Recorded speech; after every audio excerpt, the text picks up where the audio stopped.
দর্শক, অবিশ্বাস্য, মগরা হাই স্কুলের দশম শ্রেণীর ছাত্ররা বানিয়েছে আছলা বাঁশের ট্যাঙ্ক। এই দেখুন তাদের শোডাউন। ট্যাঙ্কটা এখন এগিয়ে আসছে। দশম শ্রেণীর ছাত্রদের আছলা বাঁশের ট্যাঙ্ক মাঠ কাঁপিয়ে চলছে আর কামান ছুটছে টপাটপ।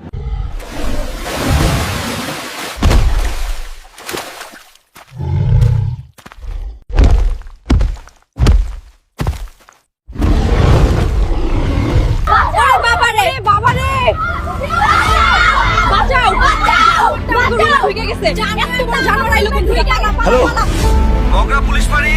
সর্বনাশ, একটা জানোয়ার আমাকে গার্লস স্কুলে ঢুকছে, জলদি ফোর্স পাঠান প্লিজ। স্যার মাফ চাই, ওই দিন হাই স্কুলে পাইথনের লগে যুদ্ধ করে আমাকে টিম একদম দুর্বল হয়ে গেছে। আরেকটা যুদ্ধে নামতে পারবো না স্যার। ওই দিন ছাত্ররা আছলা বাঁশের ট্যাঙ্ক না আনলে আমরা ঘোড়াটারে বাঁচাইতেই পারতাম না। আপনি আগে হাই স্কুলের পোলাপান্ডে দেখেন, তাই ওরাই পারবে। ভাইয়া, আমাগো স্কুলে ভয়ঙ্কর জানোয়ার ঢুকে সব তছনছ করতেছে, পুলিশ আইতেছে না, তোমরা কিছু করো জলদি। ওই কামান লোড দে, ট্যাঙ্ক ঘুরা। জানোয়ার রে 2 মিনিটে ফাইনাল এক্সাম দিয়ে আহি।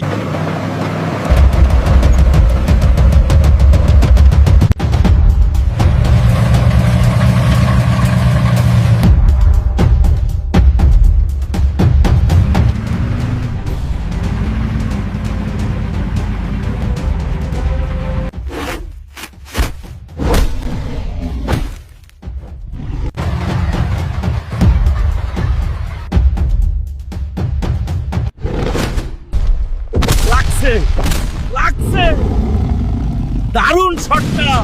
আরেকটা দে, এবার ওর সরাসরি ওই জায়গায় লাগামু।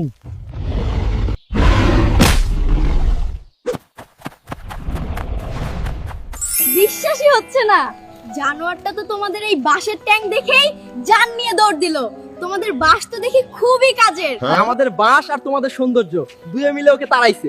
ও ভাবলো মগরা গার্লসের সামনে জানোয়ারগিরি চলবে না, তাই ভদ্রভাবে বিদায় নিল। দর্শক, আপনারা দেখছেন এক অলৌকিক ঘটনা, ইতিহাস সাক্ষী। কামানের গোলায় কিছু না হলেও বাঙালির বাঁশের ভয়ে বিশাল জানোয়ার এলাকা ছাড়া। আজ প্রমাণিত, বাঙালির বাঁশ পারমাণবিক বোমার চেয়েও শক্তিশালী। আমি বাঁশ রিপোর্টার মগরা থেকে বিদায় নিচ্ছি।